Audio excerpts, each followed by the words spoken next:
For more, visit tcm.com/festival.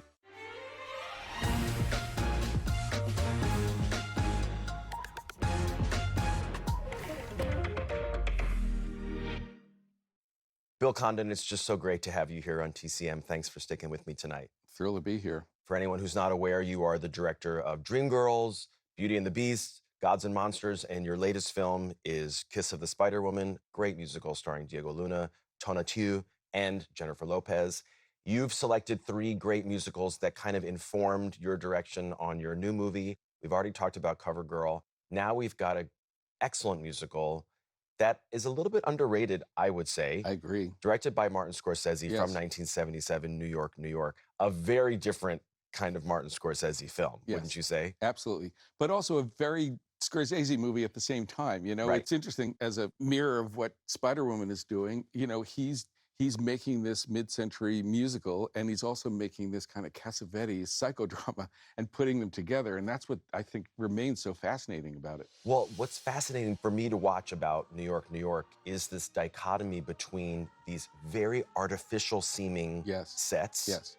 but then this gritty, almost documentary style love story and performance style from both of them, but particularly Robert De Niro. Yes. I don't want anybody else. I want to be with you. Do you understand? I don't want anybody else to be with you except me. I love you. But those two things married together really work in an interesting way. It does. It's fascinating. He's saying when you watch CoverGirl and Gene Kelly is a bit of a hothead, in real life, he'd be like this. All the darker stuff that got left out of musicals of those periods, he's putting in there. And that is just a fascinating speculation. Robert De Niro in the movie is called Jimmy Doyle. Feels like one of his great Italian characters, but I think he's called Jimmy Doyle because of Gene Kelly. You know, I really do think Gene Kelly was the model because Kelly was somebody who, as we talked about before, let in some of his dark side as much as he was able to. Huh. And De Niro just like completes the journey. Yeah. The movie takes place in the beginning in 1945 on VJ Day, and it starts off with this fascinating scene where the De Niro character is basically hitting on Liza Minnelli, who's a USO performer, Francine. And my understanding is that it was largely improvised. Yeah. Initially, the scene was like an hour long, but it's just this really interesting interplay between the two of them. And to hear all the different ways that Liza Minnelli can play the word no is really fascinating. Yes. But there's a lot of great chemistry between the two of them from the outset. Agreed. You know, Rebecca Miller just released a documentary about Scorsese, and it was interesting to hear him talk about this because he did love an improvisatory style with actors, but he said it got out of control here. That usually you do it, you'd shape it, you rehearse it, and then you'd hone it, and then let loose again on set. But here they didn't do the honing part. You know, they just kept letting it go, and you feel I actually my heart goes out a little to Liza Minnelli here because I feel as if this is something that De Niro and some of the other actors that Scorsese and he had worked with were very comfortable with in a way that she isn't, you know, because the relationship goes so bad at a certain point. There's one scene at which you feel De Niro mocking her attempt to improvise, which still has this uncomfortable feeling of reality to it. You know, the cruelty is real, you know, and again, something that exists in no other musical I can think of. We have to talk about the composers here, John Kander and Fred Ebb, who are very close to you because you wrote the movie version of Chicago, and their music here is terrific as always. What do you love about it? Well, first of all, it's interesting because for the most part, you know, De Niro dominates the first 2/3 of the movie, and then finally she breaks free of him, and that's when the Kander and Ebb songs appear because they, having had this huge success with Cabaret, they did a number of shows with her, and they sort of captured, especially Fred Ebb, the lyricist, captured the essence of Liza Minnelli. And for me, one of the great things about that is that that's when the movie finally has joy. And I think it's a missing ingredient for the first almost couple of hours, you know, but then it lifts off with their music. How would you say this film was inspirational to you for Spider-Woman? Well, I think a lot of it has to do with the design. You know, there's a great designer, Boris Levin. He designed Giant, that house, you know, West Side Story, Sound of Music, so many wonderful movies. But as you watch, you should really check out the verticality of the sets. You know, there's a Brooklyn club, and you'll see there's this skylight that goes way high, and he really was the master of sort of elevating sets. They're almost surreal, you know. That stylization was an inspiration as we were designing our movie. And it was actually, I felt as if we were referring to a different style of musical, but it was fun to watch this master director trying to conjure the period. Yeah, well, let's check it out. Good. We'll have more to say afterwards. Here it is from 1977, directed by Martin Scorsese, Robert De Niro and Liza Minnelli in New York, New York.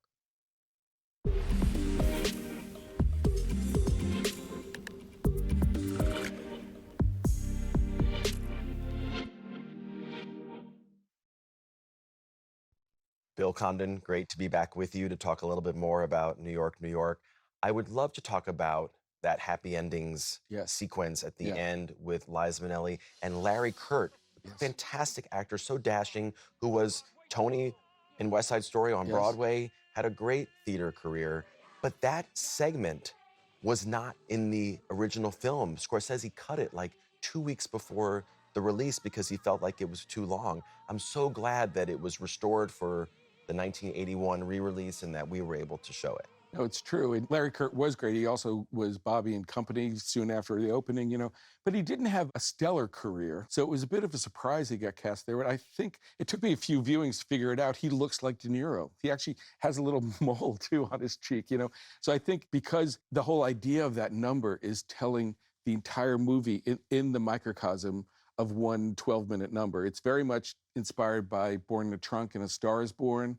Obviously, he has Liza there as a direct reference, but just in general, the sense of telling that story in a Hollywood way with a happy ending, a story that has no hope of a happy ending, was just this extra bit of irony that I think Scorsese really loved. I did read an interview with Scorsese where he said that this movie was a mess. I don't know if he was referring to the finished product or some of the filming, but he did say it's a miracle that it makes sense at all. But I think the messiness of it is part of the appeal because it does seem scrappy a little bit, if you will. Yeah, and it's an endurance test in the middle, I think. There's a certain point at which, I think that the thing for me is, if you think of De Niro as playing Gene Kelly, the issue is he doesn't sing and dance, right? So you've got a musical with somebody who plays the sax, So it leaves it all to her.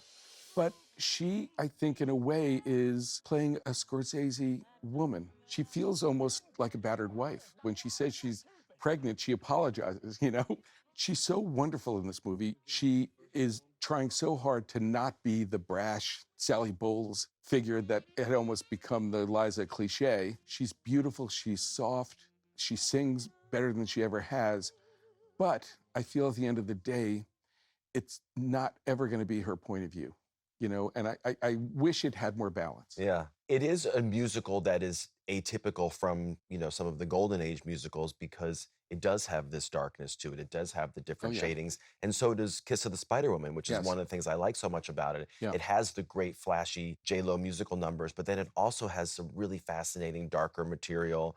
I think it's a sexier movie than the 1980s Kiss of the Spider Woman. It's certainly gayer than what were you going for as far as all of that's concerned? Yeah, there's a point where Molina's recounting the movie and he says the romantic leads spend every night together. And Valentine says they fuck. And he says, no, people didn't do that in musicals, And that's one of the remarkable things about New York, New York. He says, look, I'm looking to get laid here in the first scene. He literally that's all he wants. And slowly he starts to, have some affection for her.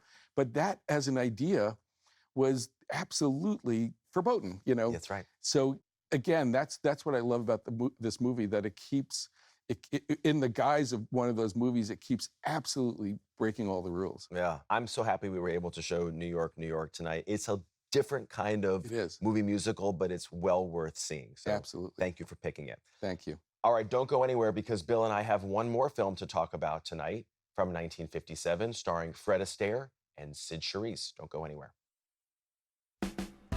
Next on TCM, Silk Stockings, then The Pirate, and later, Blackbeard, the Pirate. TCM shivers your timbers tonight.